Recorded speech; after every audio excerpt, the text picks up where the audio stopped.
자, 내용 정리를 시작하도록 하겠습니다. 먼저 역학에서 사용되는 이번 단원에서 사용될 개념과 기호, 유도 단위를 알아보도록 할게요. 속력이에요. 속력은 우리 시간분의 거리죠. 그래서 시간분의 거리니까 거리의 단위인 미터를 시간의 단위인 세크, 초로 나누어준 미터 퍼 세크를 사용을 하게 됩니다. 앞에서 배운 것과 같이 속력의 기호는 V를 쓰고요. 그다음에 가속도예요. 가속도는 시간분의 속도 변화량이죠. 그래서 속도 변화량, 속도와 속도 변화량은 단위가 동일한 거니까 미터 퍼 세크를 세크로 한 번 더 나누어준 미터 퍼 세크 제곱을 사용하게 됩니다. 기호로는 A를 사용을 해요. 힘은 F를 쓰고요. F는 ma라고 하는 질량 곱하기 가속도입니다. 자, 질량 곱하기 가속도 그대로 해주면 킬로그램 미터 퍼 세크 제곱인데 얘가 단위가 너무 길다 보니까 유명한 과학자 뉴턴의 이름을 따서 N이라고 쓰고 뉴턴이라고 읽는 단위를 사용을 해줍니다. 그래서 뉴턴은 킬로그램 미터 퍼 세크 제곱이랑 똑같은 단위인 거예요. 운동량이에요. P라고 하는 기호를 사용해 주고요. 운동량은 질량 곱하기 속도죠. 그래서 질량 곱하기 속도이기 때문에 질량의 단위인 킬로그램에 미터 퍼 세크를 곱해서 사용을 해줍니다. 충격량이에요. 충격량은 힘과 시간의 곱이기 때문에 힘의 단위인 뉴턴에다 시간의 단위 세크를 곱해서 뉴턴 세크를 사용해주고 기호로는 I를 써주게 됩니다. 자, 이때 뉴턴이 위에서 뭐랑 똑같다라고 했냐면 킬로그램 미터 퍼 세크 제곱이랑 똑같다고 했고 여기에다 세크를 한번 곱하는 거니까 세크 제곱에 있는 제곱과 세크가 사라져서 킬로그램 미터 퍼 세크라고 하는 운동량의 단위와 동일한 단위가 나오게 됩니다.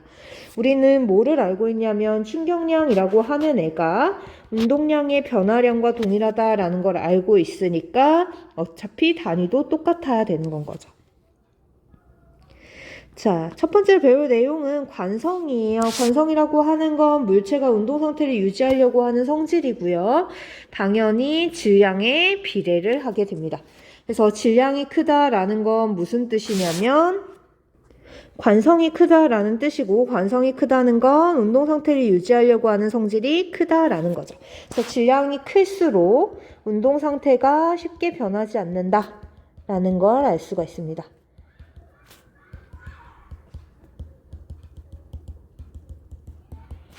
자, 이러한 예시들 여러 가지가 네, 그 현상입니다. 뭐 예를 들어서 선풍기 같은 경우에 전원을 끈 후에도 한동안 돌아가는 거.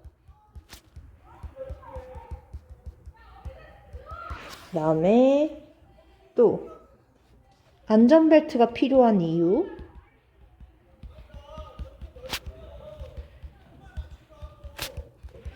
그리고 그네를 탈 때, 그네를 밀 때 질량이 큰 사람일수록 밀기 힘든 것.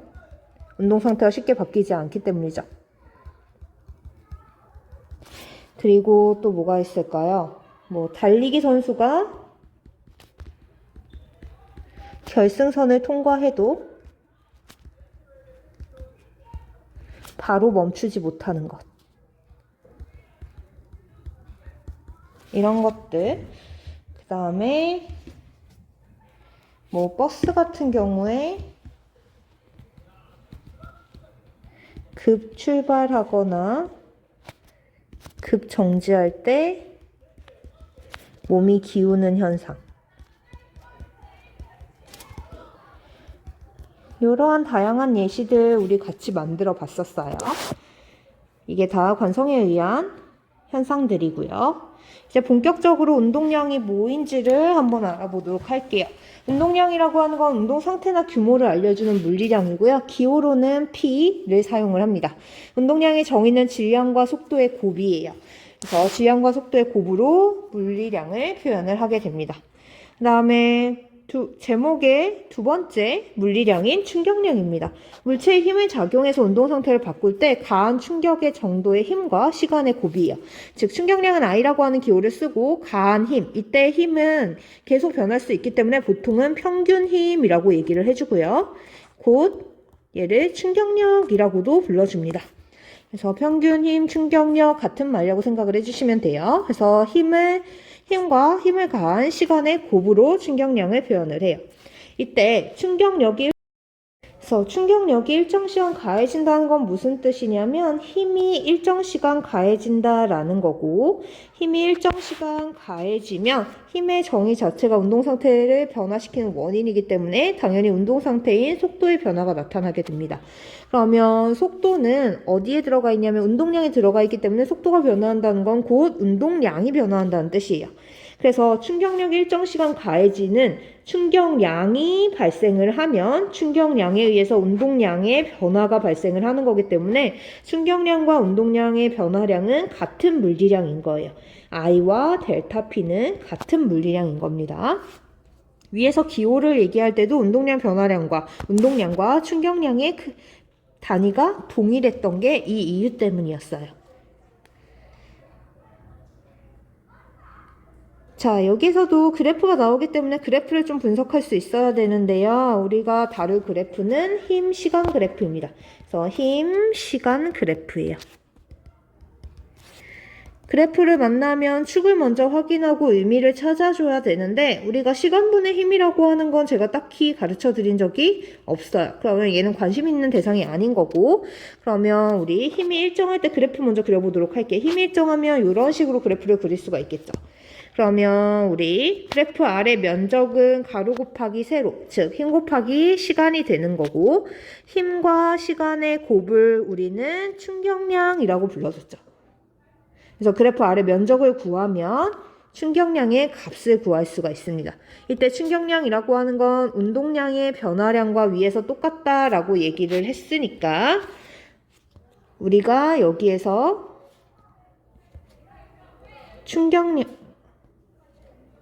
충격량과 운동량의 변화량을 다룰 수가 있게, 값을 구할 수가 있게 되는 거예요. 그래서 그래프 아래 면적은 충격량 또는 운동량 변화량을 나타낸다라는 거. 그래프의 형태가 마구잡이로 변한다라고 해서 의미하는 바가 달라지면 안 되겠죠. 여기서도 그래프 아래 면적의 의미는 충격량이자 운동량의 변화량이 됩니다. 다음 페이지에요. 일상생활에서의 충격량의 예시예요. 충격량을 줄이는 예가 있고 늘리는 예가 있습니다. 충격량을 줄이는 예는 배드민턴에서 셔틀콕을 상대방 코트로 살짝 넘기기 위해서 끊어치는 경우. 이러한 경우에는 힘도 줄어들고 끊어친다는 건 시간도 줄어든다는 거죠. 힘과 시간이 줄어들면 당연히 얘네들의 곱인 충격량도 줄어들어야 되니까 충격량을 줄이는 대표적인 예입니다. 똑같은 얘기예요. 야구에서의 번트 기술도 역시나 힘도 줄이고 시간도 줄이기 때문에 충격량을 줄여서 공을 약하게 맞춰 가까운 곳에 떨어지게 만드는 거죠. 배구에서도 코트로 살짝 넘기는 기술을 사용하기 위해서는 끊어치는 이러한 충격량을 줄이는 방법을 사용을 하게 됩니다. 충격량을 늘리는 예예요. 골프에서 공을 멀리 보내려면 그만큼 운동량 변화량이 커야 되고 충격량이 커야 되기 때문에 풀스윙으로 힘도 크게 주고 밀어친다라는 건 시간도 길게 해주는 거죠.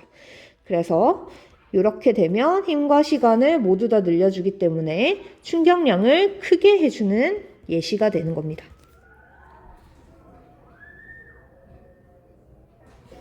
그 다음에 멀리 있는 관형을 맞추기 위해서 활실을 최대한 길게 당기는 것 역시도 화살에게 힘을 가하는 시간을 길게 해주고, 사실 많이 늘리면 늘릴수록 줄이 활에다가 힘을 가하는 힘의 크기가 커지기 때문에 얘도 충격량을 늘리는 경우가 되는 거고요. 배드민턴에서 셔틀콕을 최대한 밀어쳐야 멀리 보낼 수 있다라는 것도 역시 충격량을 늘리는 예가 되는 거죠. 그래서 시간을 길게 해주거나 힘을 크게 해줘서 충격량 자체를 늘려주는 경우입니다. 그다음에 충격량을 줄이는 예예요. 충격력을 줄이는 예는 일단 뼈와 뼈 사이에 연골이 반드시 존재를 해야만 뼈가 다치지 않게 되거든요. 그 이유는 뭐냐면 단단한 뼈끼리 부딪히면 충돌하는데 걸리는 시간이 짧아지고 그러면 당연히 뼈와 뼈가 부딪히면서 받는 힘의 크기가 커져서 충격력이 커지니까 뼈가 크게 손상을 받을 수가 있게 되는 거죠. 그래서 요 가운데에 말랑말랑한 연골이 들어가면 상대적으로 시간은 늘어나고 힘은 줄어들기 때문에 뼈와 뼈가 바로 직접적으로 부딪히지 않아서 타격이 줄어들게 되는 겁니다. 충격이 줄어들게 되는 거예요. 그래서 얘가 충격력을 줄이는 예고요. 포수가 야구공을 받을 때 손을 뒤로 빼는 거 역시도 시간을 길게 해서 뭘 해주는 거예요? 힘의 크기를 줄여주는 예시가 되는 거죠. 무릎 보호대나 헬멧 같은 애들도 역시나 보통 안에 말랑말랑한 스펀지 같은 것들이 들어있는데 그 이유가 시간을 길게 함으로써 힘의 크기를 줄여서 평균 힘 혹은 충격력의 크기를 줄여서 그만큼 부상을 방지하는 역할을 하게 되는 겁니다. 이러한 예시들은 충격력을 줄이는 예가 되는 거예요. 반대로 충격력을 늘리는 예예요. 삶은 달걀을 깰 건데 폭신폭신한 곳에다 얘를 떨어뜨리는 사람은 없죠. 왜냐하면 폭신폭신한 곳에다 떨어뜨리면 그만큼 시간이 늘어나서 위에 충격력을 줄이는 예처럼 계란이 받는 힘의 크기가 줄어들기 때문에 계란이 잘 깨지지 않게 됩니다. 그래서 깨기 위해서 딱딱한 바닥에 떨어뜨리는 거는 충돌하는데 걸리는 시간을 짧게 해서 힘을 크게 하는 예시인 거죠. 마찬가지로 호두를 깰 때 고무망치로는 잘 깨지지 않습니다. 단단한 쇠망치를 사용해야 호두가 잘 깨지게 되겠죠. 이것도 역시나 충돌하는데 시간을 짧게 해서 힘을 크게 해주는 예시가 되는 거예요. 세 번째 예시에 반발력을 최대치로 이용하기 위해 역도화의 바닥은 단단한 소재를 이용한다라고 되어 있는데 보통 이제 신발들은 몸에 가해진 충격을 최소화하기 위해서 여기다가 쿠션을 넣게 됩니다. 에어라든가 쿠션 같이 말랑말랑한 소재를 넣는데 역도화 같은 경우에는 쿠션이 아니라 뭐를 넣냐면 단단한 나무 조각 같은 걸로 바닥을 만들어요. 나무 조각 같은 걸로 바닥을 만들어요. 그 이유가 뭐냐면 바닥을 밀치면서 받는 반발력을 이용해갖고 물체를 들어 올려야 되는데 이때 만약에 쿠션 같은 에어 같은 말랑말랑한 소재의 바닥을 가진 신발을 쓰게 되면 그만큼 시간이 늘어나고 힘이 줄어들어서 반발력을 최대로 사용할 수가 없습니다. 그래서 나무 조각을 사용을 하면 충돌하는 데 걸리는 시간, 바닥을 지탱하는 데 걸리는 시간이 줄어들고 힘의 크기가 늘어나니까 그만큼 반발력을 최대치로 사용을 할 수가 있는 거예요. 그래서 이 예시가 바로 충격력을 늘리는 예인 거죠. 역도의 바닥을 단단한 소재로 사용하는 것. 자, 여기까지가 통합과 기말고사 대비 정리 내용이었습니다.